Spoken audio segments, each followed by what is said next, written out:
தீபாவளி பண்டிகை வருகின்ற 20ஆம் தேதி திங்கட்கிழமை. தமிழகத்தின் தென் மாவட்டங்களை சேர்ந்தவர்கள் தங்கள் ஊரில் சென்று தீபாவளி பண்டிகையை கொண்டாடுவது வழக்கம். ஏற்கனவே சனி ஞாயிறு விடுமுறை என்பதால் வெள்ளிக்கிழமை இரவே ஏகப்பட்ட போக்குவரத்து நெருக்கடி.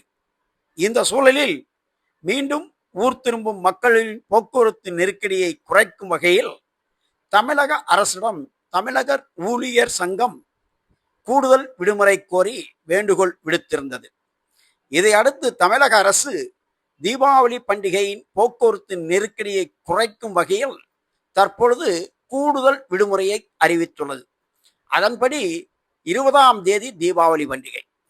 ஊர் திரும்புவோர் 21ஆம் தேதி கூடுதல் விடுமுறை அறிவிக்கப்பட்டுள்ளதால் போக்குவரத்து நெருக்கடி குறையும் என்ற வகையில் தமிழக அரசு வருகின்ற 21ஆம் தேதி செவ்வாய்க்கிழமையும் கூடுதல் விடுமுறையை அறிவித்துள்ளது.